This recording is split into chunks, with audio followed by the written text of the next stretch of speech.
한때는 머리 좋은 사람이 성공도 하고 실력도 좋고 일도 잘하고 그래서 행복할 것이라고 생각했던 적이 있었습니다. 그래서 지능지수, IQ라는 것이 많이 통했습니다. 하지만 얼마 세월이 지나간 후 지능지수가 꼭 인간을 행복하게 만드는 게 아니라는 사실을 깨닫고 온갖 지수들이 등장하기 시작했습니다. EQ 지수, 감성 지수라는 거죠. EQ 혹은 MQ, 도덕 지수. 이거는 아마 제대로 나온 건 아닌 것 같은데 하여튼 있습니다. JQ가 뭔지 아세요? 잔머리 지수. BBQ도 있습니다. 뻔뻔 지수. 한마디로 잔머리를 굴리는 사람, 뻔뻔한 사람이 가만히 세상을 보니까 성공도 하고 행복하더라, 그렇게 생각하는 사람들도 있었다는 거죠. 하지만 요즘은 그런 한 개인의 속성 요소들이 중요한 게 아니라 사실은 관계에 가장 중요한 행복의 요소가 있다는 사실을 발견하게 됐습니다. 하버드의 행복연구소에서 발표한 게 바로 관계라는 거죠. 그래서 NQ 지수, 어울림 지수, 협력 지수, 네트워크 지수가 중요하다는 거죠. 요즘 여러분은 하나님과의 관계가 어떠신가요? 그리고 부부 관계는 또 어떠신가요? 부모와 자식 간의 관계는, 여러분이 직장에서는 윗사람 아랫사람 관계가 어떠신가요? 교회 안에서는 형제자매들 관계가 어떠신가요? 새해를 시작하면서 관계부터 제대로 정립하고 한 해 동안 행복하게 살아야 되지 않을까 생각해 봅니다. 옆에 있는 사람 얼굴 쳐다보시면서 당신의 관계는 안녕하십니까? 어떠세요? 혹시 오늘 아침에 부부싸움하고 오신 부부가 있다면 아마 가슴이 찔릴 것 같은 생각이 드는데요. 인생의 행복은 많은 돈에 있지 않고 높이 올라가는 데 있지 않고 인기 명예에 있지 않고 옆에 주어진 사람들과 관계가 좋은데 거기에 진정한 행복이 있는 줄로 믿습니다. 올 한 해에는 하나님과도 관계가 좋으시고 부부도, 그리고 가족 관계도, 여러분이 직장에서도, 교회 안에서 형제자매들 간에도 좋은 관계를 가지심으로 복 있는 한 해를 살아가실 수 있기를 축원합니다. 이사야 선지자 시절에 하나님과 유다 백성들의 관계는 아주 엉망 중에 최악이었다는 생각을 해봅니다. 사실 유다 백성들은 자신들이 하나님을 가장 잘 공경하는 거룩하고 경건한 백성이라고 생각했습니다. 소위 말하는 착각이죠. 자기들은 한 번도 월삭 절기 빼본 적이 없고 하나님 앞에 제사 드린 거 빼먹어 본 적도 없고, 그리고 하나님 기뻐하시는 일들 열심히 한다고 생각했는데, 그런데 하나님이 보시는 입장에서는 전혀 그렇지 않았다는 거죠.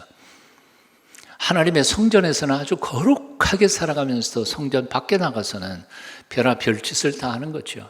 하나님이 제일 싫어하는 이기적이고 자기중심적이고 힘 있는 사람, 힘 없는 사람 착취해서 빼앗아 먹고, 그리고 나쁜 집, 하나님이 가장 미워하시는 간음, 별의별 짓을 다 하면서 살아가고 있었다는 겁니다. 그래서 하나님께서는 너무너무 속이 상해서 그들을 하늘 법정으로 불러내십니다. 그리고 재판장으로서 피고석에 서 있는 유다 백성들을 소환하시고 탄식하시는 겁니다.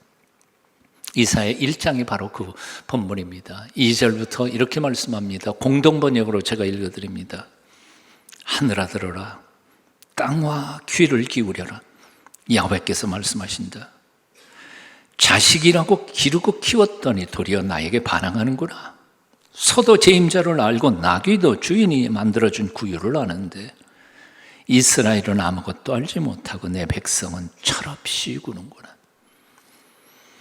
4절 이하입니다. 탈선한 민족, 불의로 가득 찬 백성, 사악한 종자, 부패한 자식들, 야훼를 떠나고 이스라엘의 거룩하신 분을 업신여기고 그를 배반하여 돌아섰구나. 아직도 덜 맞아서 엇나가기만 하는가. 머리는 상처투성이고 속은 온통 병이 들었으며 발바닥에서 정수리까지 성 한 대가 없이 상하고 멍들고 맞아 터졌는데도 짜내고 싸매고 약을 발라주는 이도 없구나. 너희의 땅은 쑥밭이 되었고 도시들은 잿더미가 되었으며 애써 농사 지은 것을 남이 약탈해가도 보고만 있어야 하니 허물어진 소돔처럼 쑥밭이 되고 말았구나. 수도 시온은 포도밭의 초막, 참외밭의 원두막, 파수꾼의 망대처럼 위로이 남았구나. 기가 막힌 하나님의 탄식 소리이신 거죠. 그런데 이사야 1장을 읽어보시다가 보면 참 이상한 장면을 발견하게 됩니다. 여러분 한번 상상해 보십시오. 어떤 사람과 법적 분쟁이 생겼다고 생각했을 때 그 법적 분쟁에서 먼저 손 내밀면서 협상합시다 하는 사람이 누구일까요? 피고일까요? 원고일까요? 법적으로 문제가 조금 캥기는 사람일까요? 아니면 법적으로 아무런 문제가 없는 사람일까요? 당연히 캥기는 사람이고 피고이고 약자가 먼저 봐주십시오 하고 협상에 내미는데, 오늘 이사야 1장에 보면 전혀 반대로 반대의 일이 벌어지고 있다는 사실입니다. 피고로 소환된 유다 백성들은 자신들이 뭘 잘못했는지조차도 모릅니다. 그리고 뻔뻔합니다. 우리가 뭘 잘못했는데요? 우리 정말 하나님 앞에서 열심히 살았거든요. 예배도 잘 드리고요, 주일 성수하고요, 헌금도 열심히 잘 드렸거든요. 그런데 우리가 뭘 잘못했단 말입니까? 그런데 하나님께서는 그들을 소환해서 뭐라고 말씀하시는 거 아니? 법정에다 세우는 게 아니라 옆으로 쫙 뽑아가지고 오라, 우리가 함께 변론하자, 그렇게 말씀하고 계신다는 거지. 법정에 가면 그냥 심판만 있을 뿐이에요. 법대로 할 수밖에 없어요. 근데 하나님은 법정 옆으로 불러서 오라, 우리가 서로 변론하자고 당부하고 계신다는 거죠. 오늘 본문이 우리에게 주시는 첫 번째 하나님의 음성은 오라 하는 것입니다. 우리 인생들은 기회만 생기면 늘 하나님을 피해 도망다닙니다. 그게 속성인 것 같아요. 캥기는 게 있는 거니까. 불순종한 아담은 하나님의 낯을 피하여 숲속으로 숨어 들어갔습니다. 선지자 요나도 주신 사명 버리고 하나님의 낯을 피하여 다시스로 도망가는 배를 탔습니다. 아버지의 보호 아래 살기 싫었던 탕자는 집에서 멀리 가까운 것도 아니고 멀리 딴 나라로 도망가 버렸습니다. 그런데 성경을 보면 하나님은 그렇게 도망가는 인생들을 늘 찾아다니십니다. 숲속에 숨은 아담을 찾으셨습니다. 다시스로 도망가는 요나를 찾으십니다. 집 나간 탕자를 기다리는 아버지의 심정으로 오늘도 예수님은 삶에 지친 우리 인생들을 부르고 계십니다. 수고하고 무거운 짐진 자들아, 다 내게로 오라. 내가 너희를 쉬게 하리라. 나는 마음이 온유하고 겸손하니 나의 멍에를 메고 내게 배우라. 그리하면 너희 마음이 쉼을 얻으리니. 사랑하는 여러분, 언제까지 오라고 부르시는 주님의 음성, 하늘 아버지의 음성에 외면하시겠습니까? 언제까지 그의 낯을 피하여 나 가고 싶은 대로 숨어 다니면서 인생을 방황하시겠습니까? 오늘 아침 그 음성 듣고 아버지 앞에 엎드리십시다. 그리고 그분을, 마음의 눈을 열고 그분을 만나십시다. 요엘 선지자를 통해서 하나님은 이렇게 말씀하신 적이 있으십니다. 너희는 이제라도 금식하며 울며 애통하고 마음을 다하여 내게로 돌아오라. 너희는 이제라도 금식하며, 이제라도, even now, 이제라도라는 말이 가리키는 말은, 의미하는 뜻은 이미 늦었다는 거예요. 때는 늦었어요. 이미 하나님의 심판의 손길은 다가오고 있어요. 삶의 한쪽 구석이 부서지고 있어요. 하지만 이제라도, 이미 심판은 결정 난 거지만 그러나 이제라도 내가 회개하기만 하면, 돌아오기만 하면 나는 그거 처음부터 다시 회복시킬 수 있어, 용서할 수 있어. 이게 하나님의 마음인 거죠. 바로 여기에 우리의 희망이 있습니다. 우리들은 늦었다고 생각할지 모릅니다. 너무 늦었다고. 하지만 하나님 말씀하세요. 아니, 늦은 건 없어. 이제라도 돌아와. 그럼 나는 다시 회복시켜 줄 수 있어. 그 하나님의 음성에 귀를 기울여야 할 줄로 압니다. 그런데 왜 하나님이 우리를 보고 오라 그렇게 말씀하고 계실까요?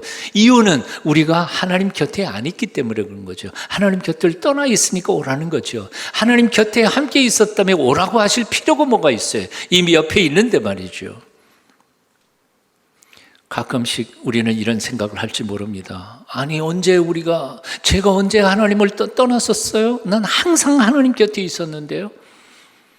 저는 교회를 떠나본 적도 없어요. 주일 성수 한 번도 안 한 적이 없어요. 나는 하나님 말씀대로 살아보려고 몸부림치고 이때까지 살아왔어요. 그렇게 말할 수 있겠습니까?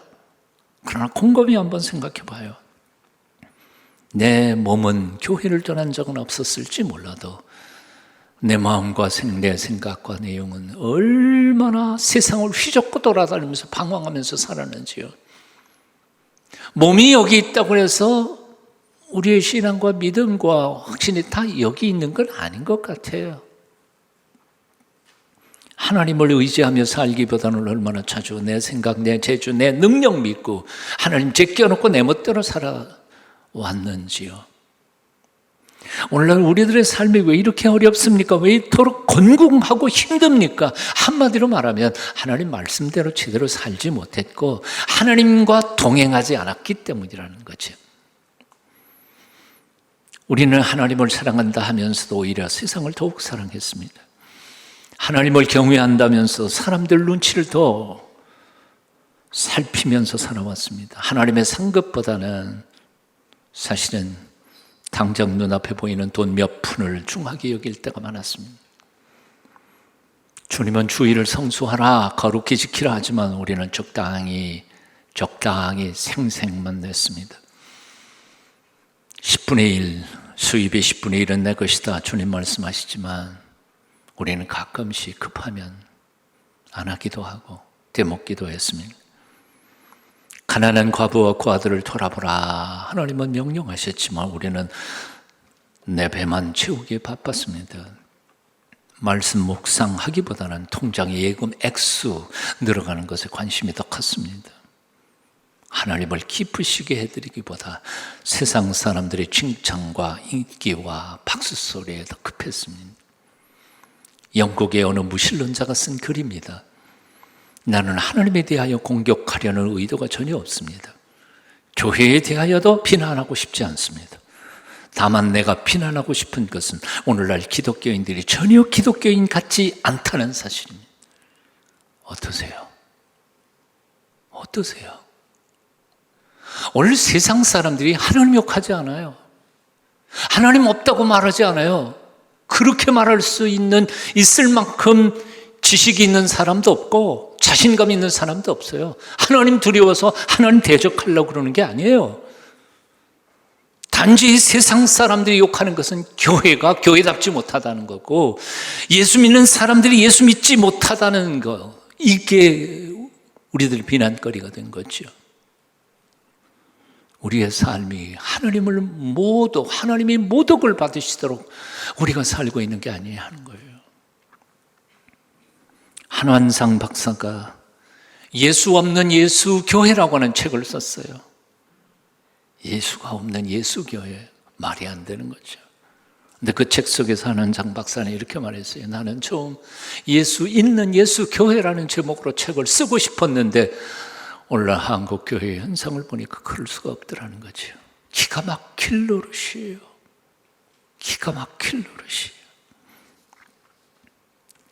오늘 본문에서 여호와 하나님은 말씀하십니다. 너희가 손을 펼 때에 내가 내 눈을 너희에게서 가리고 너희가 많이 기도할지라도 내가 듣지 아니하리니 이는 그 이유는 너희의 손에 피가 가득함이라. 죄악의 피가 가득함이라. 경건의 모양은 있으나 경건의 능력은 부인하니 이 같은 자들에게서 내가 돌아서라. 오라 우리가 여호와께로 돌아가자. 여호와께서 우리를 지으셨으나 토론하게 하실 것이요 우리를 치셨으나 싸매어 주실 것임이라. 여호와께서 이틀 후에 우리를 살리시며 셋째 날에 우리를 일으키시리니 우리가 그의 앞에서 살리라. 새해가 밝았습니다. 그야말로 이제는 올해만큼은 작년에 그 잘못과 허물들을 다시 반복해서는 안 된다는 결심이 아직까지는 우리 마음속에 있지 않아요? 근데 벌써 열흘도 안 지나서 그냥 포기해 버리셨나요? 그래서는 안 될 거라고 생각해요. 지난 해의 게으름, 지난 해의 의식, 불순종, 부끄러웠던 지난 삶 다시 한번 털고 일어서서 지금도 오라고 하시는 하나님 앞에 엎드려 우리의 지난 허물과 죄를 다 깨끗이 용서함 받고 앞으로 전진하는 저와 여러분이 되어야 할 줄로 믿습니다. 어서 돌아오, 어서 돌아만 오. 지은 죄가 아무리 무겁고 크기로 주 어찌 못 담당하고 못 받으시리요. 우리 주의 넓은 가슴은 하늘보다 넓고 넓어. 어서 돌아오, 어서 돌아만 오. 채찍마저 아파도 주님의 손으로 때리시고 어루만져 위로해 주시는 우리 주의 넓은 품으로 어서 돌아오. 올 한 해만큼은 아버지의 품 안에서 사십시다. 오라고 부르시는 여호와 하나님께서 두 번째로 우리에게 말씀하시는 말씀이 있습니다. 우리가 서로 변론하자는 겁니다. 함께 같이 읽어보실까요? 우리가 서로 변론하자. 변론이라는 게 뭐예요? 함께 얘기하는 거죠. 나는 나의 잘했다는 거고 상대방은 또 상대방이 잘한 거고, 그래서 변론해가지고 그 중간점을 찾는 거죠. 변론입니다. 그런데 법정에서는 변론, 물론 재판장, 검사, 변호사 이렇게 되겠지만 피고는 할 말이 별로 없죠. 하나님이 피고인 당신의 백성들과 함께 변론하자고 초청하시는 이유가 뭘까요? 이유는 간단해요. 하나님이 법대로 하고 싶지 않는 짓 하는 거예요. 법대로 하면 그냥 심판 내리면 돼요. guilty, 유죄, 그러면 끝난 거예요. 하나님 그렇게 하실 수 있는 분이에요. 근데 그렇게 하고 싶지 않다는 거예요. 그러니까 법정에 올라가서 재판장 석에서 한 게 아니라 뒤로 이렇게 뽑아고 나하고 얘기 좀 하자. 어쩌다가 그런 짓 했니? 나는 네 사정을 좀 들으면서 아량을 베풀어 주고 싶다는 거죠. 이게 하나님의 심정이에요. 그렇습니다. 하나님은 공의의 하나님이시면서 동시에 사랑과 긍휼의 아버지이십니다. 만약에 하나님이 공의대로 법대로 우리를 심판하셨더라면 이 세상에 살아남을 사람 아무도 없어요. 우리 다 죽었어요 이미. 그런데도 아직도 이렇게 시퍼렇게 살아있는, 버젓이 살아있는 이유는 하나님의 무한히 참아주셔서 그렇죠. 예레미야서를 통해서 우리에게 주신 말씀이 있어요. 너희를 향한 나의 생각을 내가 하나니 평안이요 재앙이 아니니라. 너에게 미래와 희망을 주는 것이니라. 하나님이 우리를 향하여 품은 생각이 뭐라고요? 재앙하는 거 아니에요. 심판하려고 하는 거예요. 혼내려고 하는 게 아니야. 나는 너희가 잘 됐으면 좋겠어. 복되게 살았으면 좋겠어. 너희를 향한 나의 생각을 내가 하나니 평안이요 재앙이 아니니라. 공동문에서는 이 똑같은 본문을 다음과 같이 참 재미있게 풀었었습니다. 너희에게 어떻게 하여 주는 것이 좋을지 나는 이미 뜻을 세웠다. 나는 너희에게 나쁘게 하여 주지 않고 잘하여 주려고 뜻을 세웠다. 하나님은 우리를 해하려고 하는 생각 전혀도 없다는 거예요. 밝은 앞날이, 그러기 때문에 밝은 앞날이 너희를 기다리고 있다. 이는 내 말이다. 어김이 없어. 절대로 이 말 바꾸지 않을 거야. 아멘. 하늘 법정으로 당신의 백성들을 소환하신 재판장이신 하나님께서는 이미 마음속에 뜻을 정하시고 올라가시는 거예요. 유죄 판결 안 내려야지, 무죄 판결 내려야지. 사실 이런 법정이 어디 있어요 세상에. 그리고 그런 법정이면 재판장은 그건 법대로 안 하시는 참 문제가 있는 분이죠. 근데 하나님은 그렇게 하시기를 원하신다는 거예요. 그게 은혜인 거죠. 이런 점에서 볼 때 우리 인생들이 하나님 앞에 심판받는 이유, 매를 맞는 이유는 우리 죄 때문이 아니라는 거예요. 우리는 죄 때문에 심판받고 죄 때문에 죽는다 그렇게 생각하지만 성경을 보니까 그런 게 아니에요. 죄 때문이 아니라 죄를 인정하지 않고 고백하지 않고 죄를 인정하고 고백하고 삶을 고치지 않는 그 강팍함 때문에 하나님이 때리시는 거지. 죄 때문에 치신다 그러면 다 죽었어. 우리는 다 죄인이야. 죄 안 진 사람 누가 있어요? 문제는 뭐냐 하면 자신의 죄를 죄로 인정하지 않고 삶을 고치고 새롭게 살고자 결단하지 않기 때문에 하나님이 매를 떼시는 것이라 그 말입니다. 바로 이런 점에서 히브리서 기자는 이렇게 표현했습니다. 그러므로 우리는 긍휼하심을 받고 때를 따라 돕는 은혜를 얻기 위하여 은혜의 보좌 앞에 어떻게 나아가요?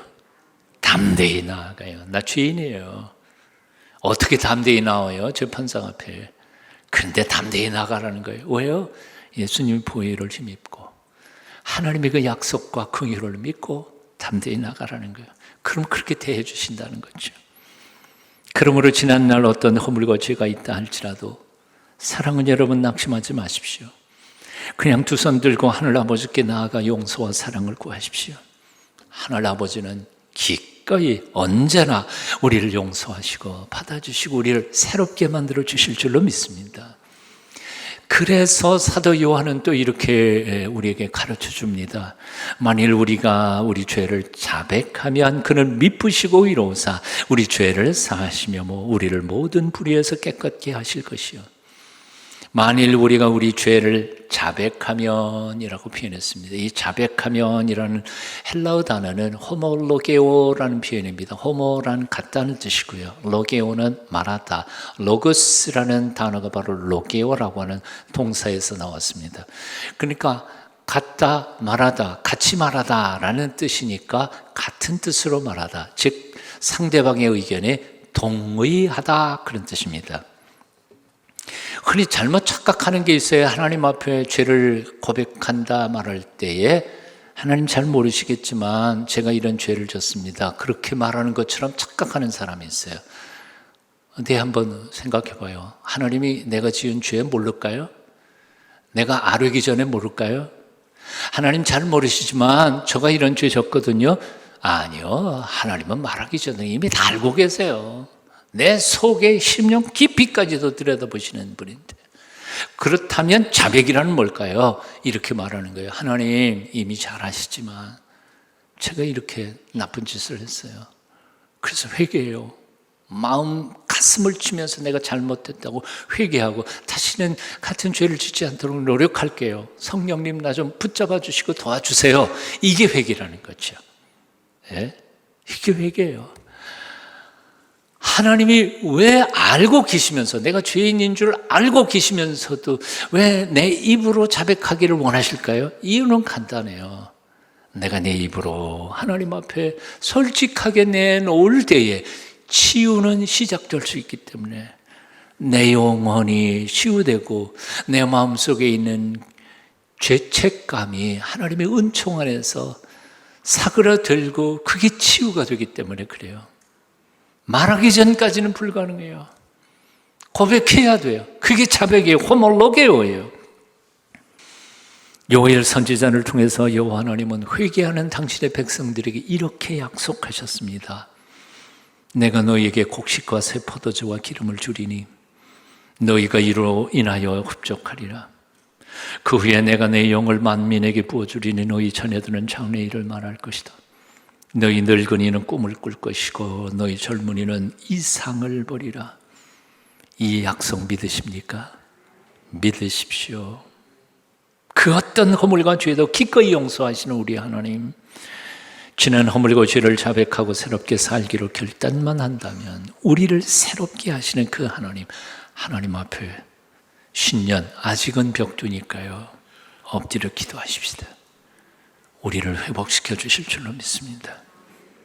지난 허물과 죄를 십자가 앞에 다 쏟아놓고 위대한 미래를 향하여 힘차게 달려가는 주의 백성들 다 되시기를 축원합니다.